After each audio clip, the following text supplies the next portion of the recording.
give up. Don't allow it to happen. If there's a concrete wall in front of you, go through it, go over it, go around it, but get to the other side of that wall. Welcome to Slow News Day. I'm Steve Poikinen. And I'm Sarah Hall. We're here highlighting artists, activists, organizers, and agitators pushing back against late-stage capitalism here in the heart of the empire. We have had a crazy week, and we know that there's a lot of you that are now here because of Tinfoil Hat. So we'd like to give a shout out and a big thank you to Sam Tripoli for putting him out on his platform, putting us out on his platform. Much love and respect to Sam for that. And we are, Slow News Day is part of the Eyes Open Network. This is a network of podcasters who operate outside of the official narrative, which includes the website JFK to 9/11 by Brad Tracy, who will be a guest on this show here in a couple of weeks. He is an expert on the Council on Foreign Relations and their role in many of the atrocities committed in the name of American imperialism. Ben Frezer, our buddy and our brother Ben, who we just had on, who launched his TV and radio show Odin's Alchemy over the weekend to much acclaim in the pagan world. We're super stoked for him. We're proud of him, and we can't wait to hang out with him again. Rogueways, our friend Lindsay Sharman, who we have had on the show, started the Eyes Open Network and the Eyes Open Facebook group of the same name, which you are invited to join. And our buddy Claude Furry has the show Talking Nonsense, because Breaking Basic is on a hiatus while Odin's Alchemy is filming. We love Claude, and Talking Nonsense is a lot like what it sounds. Conspiratorial rambling and esoteric plumbing. Mining, I suppose. Today it's just going to be me and Sarah, so we're going to go over some shit in the news that's going down. We're going to talk about some stuff, and we're going to let our new followers and our new subscribers kind of feel us out a little bit more and get to know who we are. So fucking looking forward to this one. That was, of course, our President of the United States giving some very good advice about how to deal with a wall.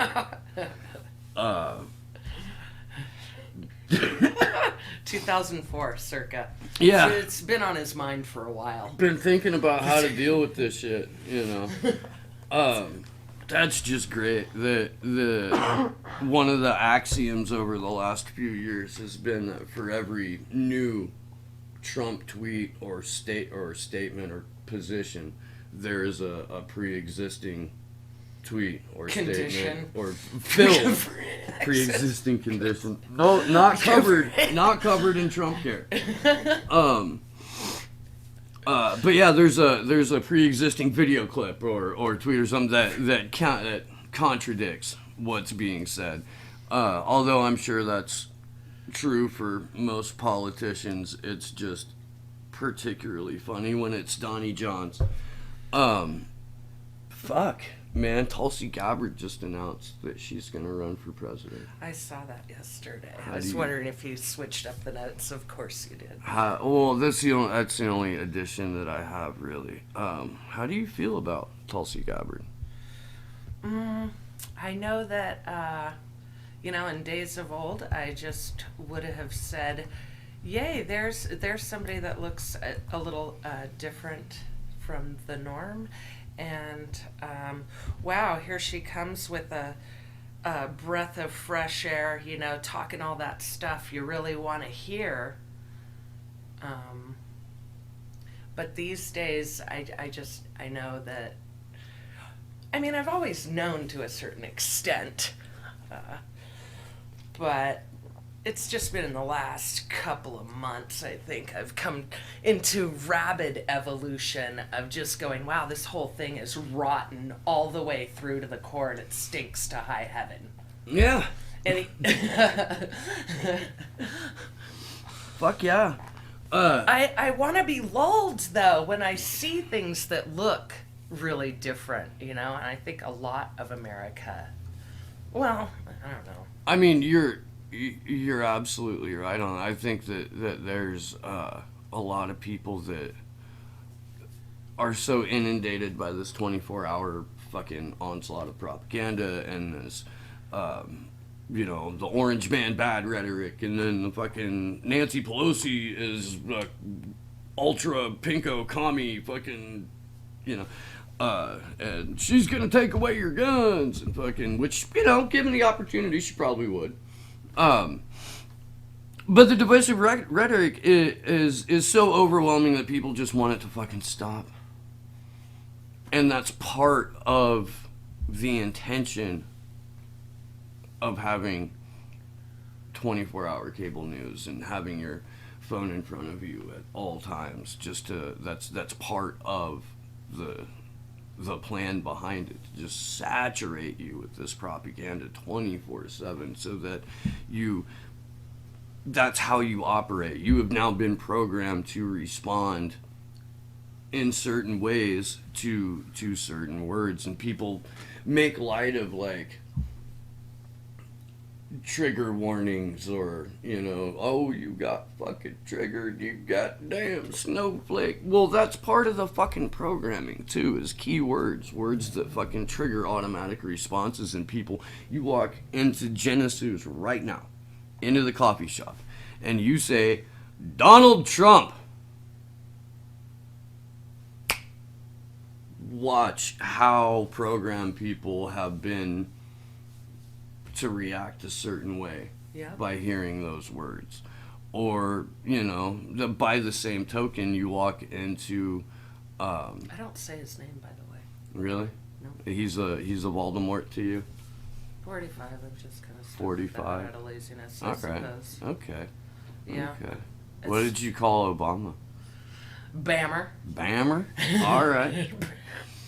I could Bammer. see that. Oh, Bammer. I could see that, man. Shitty weed. Oh, man. That's all right with me. That is. He was a fucking big old bag of Bammer.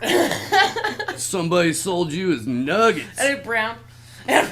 Yeah. Oh, homeboy, I got that sticky icky. This is dank. Fucking bag of Bammer. I'm glad you appreciate that. That's good shit. That's good shit. That anybody else ever even got it. So Tulsi Gabbard, and I think it's all going to lead up to the DNC is going to do everything they possibly can to screw over anyone who has a genuine progressive platform or is planning on even partially legislating on behalf of the 99%. What is her supposed thing? What's her hook? Her hook is that she's a Marine veteran who seems to have an overall anti-war stance, although she's got some the smear on her is that she helps Assad or loves Assad, or she's too friendly to India's Prime Minister Modi because she's Indian and she grew up in an ultra religious environment, in a fucking cult, basically, in a religious cult. Got out of the cult, joined the Marines, got out of the Marines, and is a congressman now. Yeah, she's got a crazy backstory, dude. She does. Cult people are always really exciting in relationships. Cult people. Yeah, that's what I know about that. Because she's loved. So in 2016, she was the vice chair of the DNC, and she quit in protest over Debbie Wasserman Schultz's treatment of Bernie Sanders. And fucking over the debate schedule and scheduling a limited number of debates like during NFL playoffs and fucking, you know, right before Christmas. Nobody's gonna be fucking watching them. Like that was a people's that was a lot of people's first kind of like light bulb that like, ooh, hey, maybe this process is a little bit rigged, you know. So her stepping down from the DNC was a kind of a watershed moment for a lot of people, and it gave her. She joined Bernie's campaign. She campaigned with Bernie. She's, you know, representative from Hawaii. She's beautiful, and yeah, she surfs and all that shit. So like Beto skateboards, Tulsi surfs. Like Bernie Sanders is going to have to straight up get a DeLorean that fucking goes into the future or back in time if he wants to be able to fucking compete with that shit. Fucking, but she doesn't look like she's been chasing a bus. She's got some troubling aspects to her. Of course she does. She's a member of the Council on Foreign Relations. And it was brought up to me that like, yo, so was JFK. Look what they did to him. And like, yeah, but don't you think that because of that, anyone who now joins the Council on Foreign Relations, especially fucking 60 years after the fact, goes in knowing, hey, if I try to buck these guys, they're going to shoot me in the face in broad daylight and get away with it. You know, so in terms of her being a member of the CFR in the 21st century, that doesn't say to me that, you know, when it's all said and done, she's ultimately going to legislate on our behalf. She's ultimately going to govern on our behalf, and she's got some votes that bear that out. But she is one of the only 3 people in the House of Representatives that did not vote for PAYGO. I think in terms of building her credentials to run as a progressive in the 2020 presidential election, she's hitting the right buttons.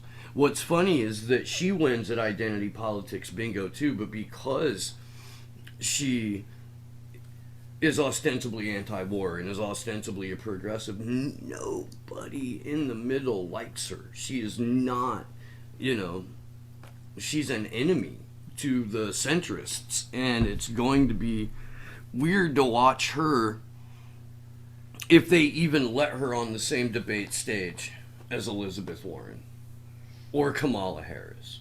It's going to be amazing to watch her just cut them to fucking shreds. And if she starts doing this aloha bullshit and fucking never speak ill of a fucking fellow Democrat, she's lost the left, and they're gonna try and explain it away as like she needs to build a coalition. She's got to be nice to Elizabeth Warren. She's got to be nice to Kamala Harris, even though Kamala Harris is a fucking cop. You know, like. And I guess Kamala Harris announced too. I saw that. I thought she was waiting till MLK Day. That was the Twitter net rumor. But I brought up Tulsi Gabbard because, well, one, because she just announced, but two, because we have this narrative about the glory of the diversity of the 116th Congress. Yeah, the brown wave. Yeah, the brown wave. The blue wave there's also a brown wave. Wow. It looks really different. Yeah. Oh, yeah. I was looking at some stuff, just skimming through headlines yesterday, and that's all you would see in headlines is, look, it's, you know, people that look different from you. Not one word about. Well, you can find it if you dig deeper, but not really one word on how they. You would assume that an Indian woman is there on behalf of the people, and you know they put her front and center for the photo op. Ooh, we could, and actually we've got a great. I have a great graph that that shows. I'm not putting it on yet because I know you don't. Okay, there it is. Great. So, all of that blue is white. This is the most diverse Congress ever.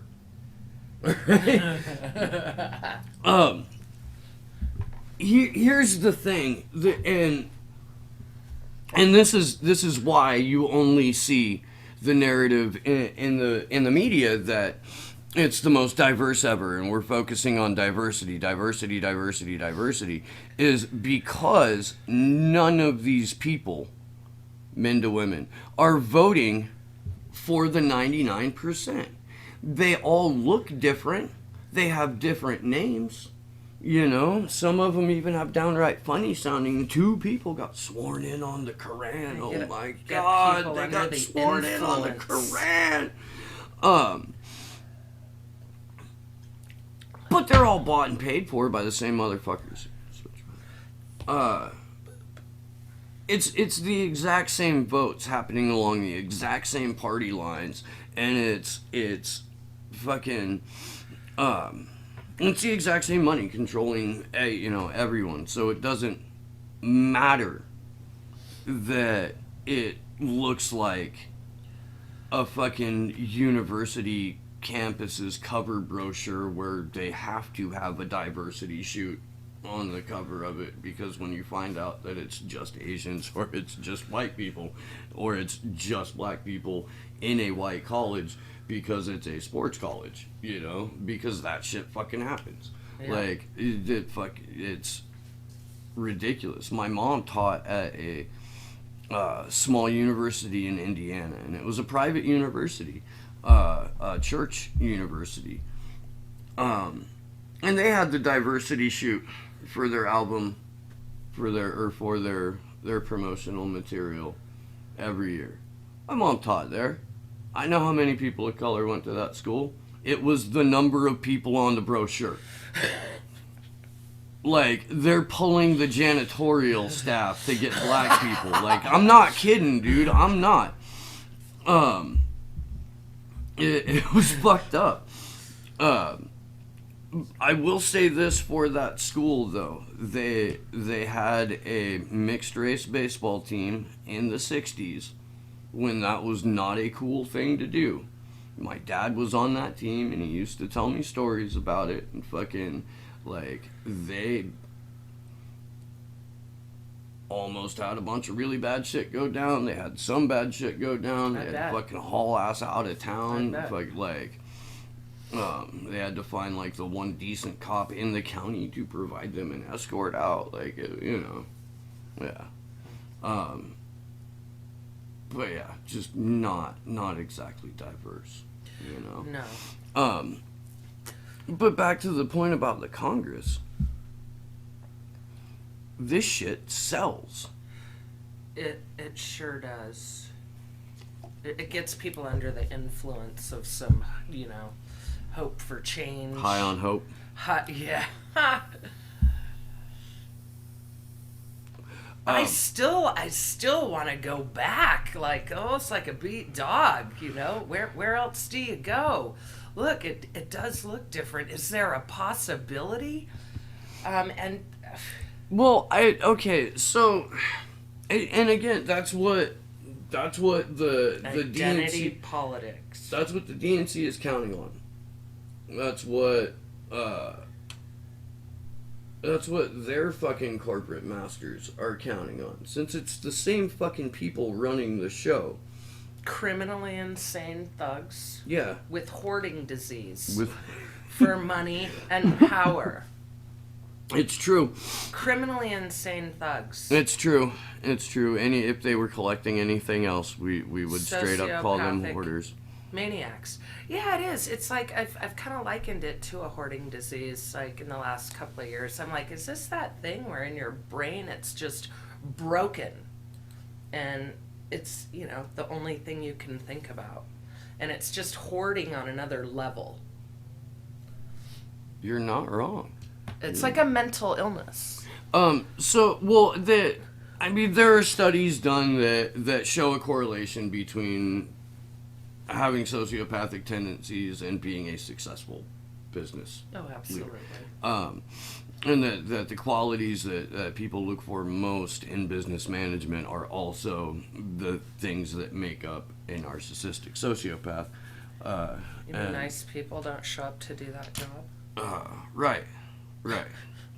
Not a lot They don't of have the stomach. not for a lot it. of community-minded outreach there.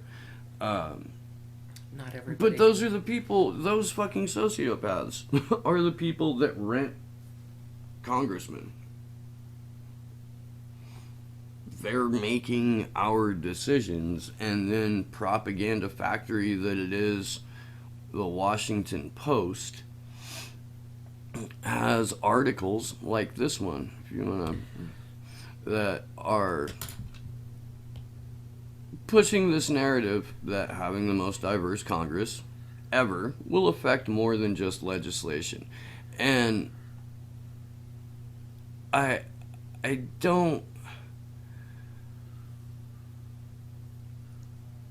understand how people can fucking buy into this bullshit. Legislators from underrepresented groups disproportionately advocate for these communities. No shit.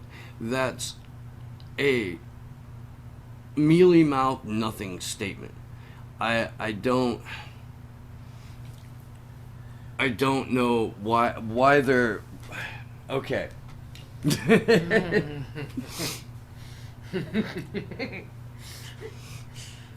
Let's go back to this chart.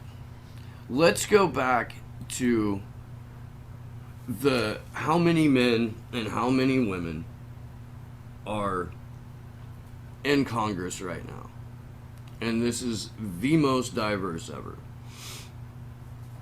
When your legislator, your female legislator, is, and this is something that should happen, is putting forth a bill that says that feminine hygiene products need to be distributed for free in every classroom, every high school classroom in America. If that's the legislation, do you think that based on gender lines alone, that has a snowball's chance in hell in passing?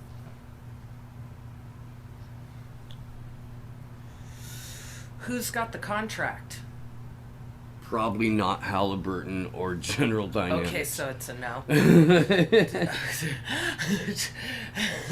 Who has the blood-stained contract? Until they're making tampons that actually come with fuses that you can light, I'm pretty sure that Halliburton or General Dynamics is not going to be making one. Yeah. I'm gonna switch back onto the thing. These super diverse members of Congress had the opportunity to show us how they're going to vote this week, and in their rules, they had the opportunity to vote against PAYGO since they ran on these progressive platforms, and PAYGO is a rule that kills every bit of progressive legislation that could possibly come through, because in order to pay for it, you have to find the existing money from a program already in the budget, and they're not going to touch the military budget. So it's like putting on shackles and a spit mask before the party even starts. Yeah. For the Progressive Party. It's not a bad analogy, really. It's not. And 3 members of Congress voted against it. So these most diverse people ever just voted to hamstring Medicare for all, the Green New Deal, any kind of livable wage, any kind of tuition-free college. And not that Donald Trump would sign off on any of this shit, although I think it would be fucking great if, because the Democrats are so horrible and fucked up so bad, that Donald fucking Trump gave us legal hemp, legal weed, and Medicare for all on his way out. He's also like pulling out of wars here and there. So that's okay. He's not, though. He's not, though. And we'll be talking more about this on Monday with Cynthia McKinney. Cool. Which is going to be fucking awesome. By the way, we're super stoked that Cynthia McKinney's coming on the show. And we're also going to have one of the godfathers of the MMT revolution, Ellis Winningham, on that Wednesday. And I think Jamarl Thomas is coming on that week too. Yeah, so it's going to be a good week. But I'm of the opinion, and there's some evidence to bear this out, and we talked about this a little bit with Sam, that him pulling out of Syria and out of Afghanistan was because there's going to be, one of the things that he would like to do is privatize the military. Yeah, where are we doubling down? That makes sense. Not only that, but he's got John Bolton in his ear, and this is, I'm not going to go into that right now because this is going to be a part of our discussion with Cynthia McKinney, Dr. Cynthia McKinney. But the combination of those two things, the fact that Eric Prince, the guy who founded Blackwater and changed names 15 times, private military contractor, is Betsy DeVos's brother and is buddy with Donnie Johns. I think that there's a push for privatization of the military going on, and that is the impetus of a lot of the troop withdrawal. That, and we're gearing up for both Iran and Venezuela. The other thing that Congress did is they had this legislation, this Anti-BDS legislation. BDS is boycott, divest, and sanctions. It's a bill that Marco Rubio wrote. Marco Rubio, From Florida. Senator from Florida, ran for president. He's the guy that fucking Donald Trump kept making fun of for drinking the water, throwing the water around, called him Little Marco, and made Marco call him Big Donald. And fuck, oh my god, dude, the whole thing was just a fuck you. You know the aristocrats? Yeah. Yeah. That joke to me is both the Trump family and the entire, just a great way to describe the 2016 election. It really is. Yeah, Marco Rubio writes this bill that it would allow states and localities to be able to retaliate at the federal level through either fines or jail time. Any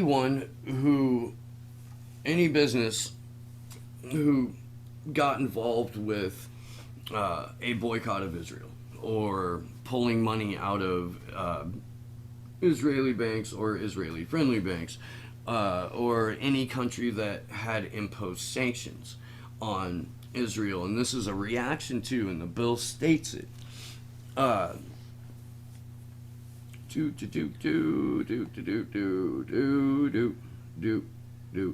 Fuck, I have it. It's in the legislation. Let's find it. It's a reaction to a vote by the UN Human Rights Council that Israel was violating the human rights of Palestinians, and that's language in the bill, and it may not be in this article, but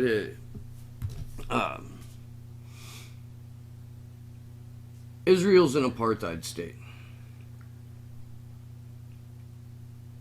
Gaza's an open-air prison. It's the world's largest open-air prison. If you haven't, dude, you should check out Abby Martin's Empire Files on Israel. If you're not watching Empire Files, or if you don't know what's been going on with Abby Martin in that show, this is definitely something that you guys need to look into. She's got it 100% right on what's going on between Israel and Palestine. She's been to Gaza, she's been to the West Bank. It's fucking just the savage shit that woman has done in her career is incredible, and we will have her on the show someday. Dreams are free. Go Cynthia McKinney showed up. Right. Alice Winningham coming on is really nice. We're going to go through the entire Eyes Open network too this month.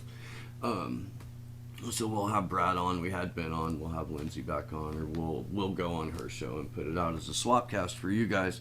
And by the way, you can find Talking Nonsense, Breaking Basic, and Rogue Ways on our YouTube channel when you subscribe to it. It's right there on the right hand side.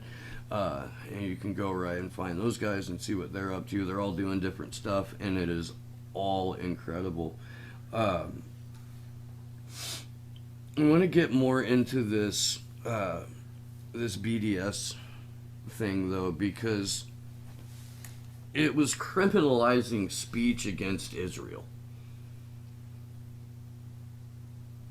This is the United States, right? Like, we're not technically Israel. Yeah. Yeah. With the exception of, like, I was listening some to upstate New York. one of our upcoming guests yesterday, and she was, they'd asked her to sign, like, basically a pledge of allegiance or something to Israel in Atlanta.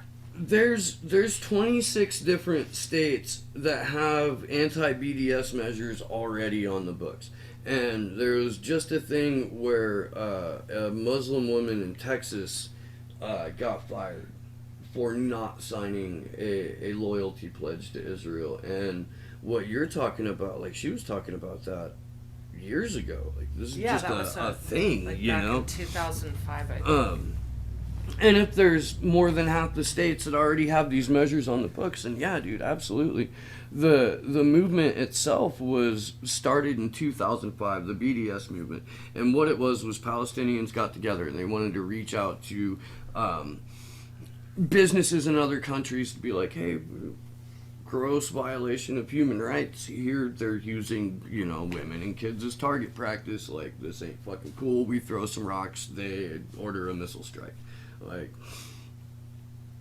it's a little disproportionate, and pro-Palestinian pages were one of the first to be censored by Facebook. Like, this kind of pushback through ostensibly privately owned social media monopolies to silence the voice of people. Facebook is acting as a functionary of the government, or Facebook itself is part and parcel of the government. If private companies are allowed to determine what is and is not speech, then the only conclusion that you can come to is they are acting as functionaries of the government, or they're part of it. Especially when it's political speech. You should be able to say on any platform, particularly what is more or less the public square. Facebook is the public square now. Twitter is the public square, although Twitter is more like the public bar or bathhouse or fucking shooting gallery. Fucking for a hell site, there's some cool shit on there though. But you should be able to say that, hey, our human rights are being violated. These settlements are, in fact, illegal. They've been illegal the entire time, and nobody is stopping them. Nobody in America is taking or when it's taken to Congress, it's met by 35 members of Congress who have dual citizenship to Israel, which is one of the biggest conflicts of interest I can fucking think of.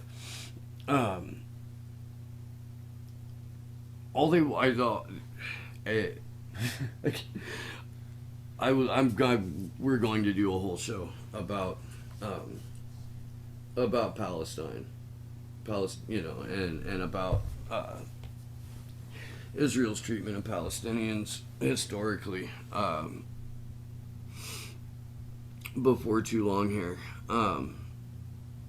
But yeah, the fact that we almost had a law pass just this last week while the government shut down that would criminalize speech against Israel, on the heels of us voting to give them $38 billion in aid. It says a lot about who the people in power really are here, and says more about who's running the show than any kind of campaign or any kind of regular political rhetoric you'll hear on the news will tell you. The reason that it didn't pass, or at least according to Chuck Schumer. For now. Yeah. For now, didn't pass. Yeah, Rubio said that they're going to try it again, although he said they would try it again later this week, and here we are on Saturday. They'll resubmit until we're all dead.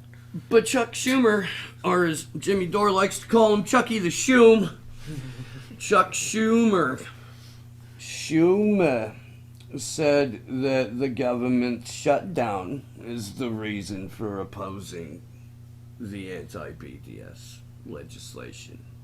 Because the government is shut down. Not because it's bullshit. In fact, Bob Menendez, who's a Democrat as well, said the bill will come back and the bill will have, quote, very strong bipartisan support. Which means that it's going to be illegal. It's going to be criminal speech to criticize Israel in these ways. Yeah. Yeah. Trust the plan, Q Nation. Trust the plan. Oh, I forgot about the trash-eating mushroom, man. I did. That's fucking awesome. This is where we go to garbage piles for good news. Yeah, yeah. we thought we could close the show on some good news, and but while I'm getting to this fucking ramble, please, because I don't know where it is. Oh. Mushrooms are gonna save the world, not just the kind that you eat.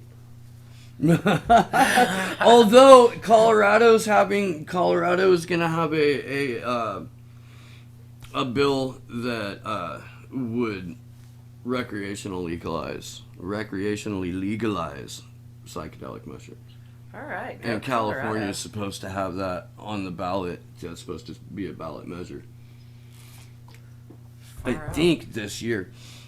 And not only that, but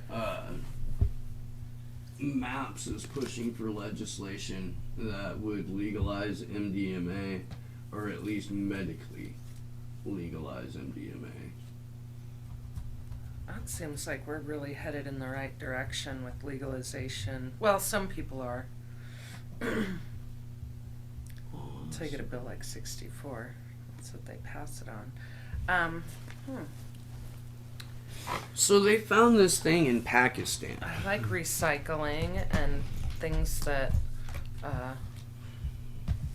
turn garbage into what? Yeah, recycling plastic. No, not recycling. Breaking it down. The fucking nuts and bolts on this? They found this thing in Pakistan, and it's a type of fungus that eats at least one type of plastic. It breaks down polyester, polyurethane that's used to make pleather, adhesives, car parts, and a bunch of other stuff. Some kind of sarin gas, or what was the... No, not sarin. What was the other thing? It was something like that. It was a different article. I don't know. Biological. It eats... Anyways, that's great news for the human race. We have plenty of trash. Well, it says that it can go through what would take it naturally for them to degrade to the problem to where they could clean it up. It would take years and years and years for it to do that. And this will do it in weeks. This fungus will do it in weeks. So the thing is, you can pretty much recreate any environment that's hospitable to grow more or less any type of fungus anywhere. That's how fucking cool they are. We should do an entire episode about mycology. We should. And fungus and have Aaron Roy on. That would be fucking awesome. Yeah, trash eating mushrooms just might save the world. We are a garbage fucking planet. Yeah, our next great vast resource. I thought that was our next vast resource. If we have a fungus that'll break it down and eat it, what are we going to be harvesting here? Right. How are we going to feed Mr. Fusion? Put it in our DeLorean. Real quick, I just want to say before we cut out, thank you to everyone who has subscribed to the channel so far and shown us love on our Twitter and on our Facebook, and we appreciate the fuck out of you guys. We love you. Thank you for hanging out with us, and we have some incredible guests coming up, so you're going to want to stick around for that. Fuck, man. Good luck to us all, right? Good luck to us all. Have a good day, everybody.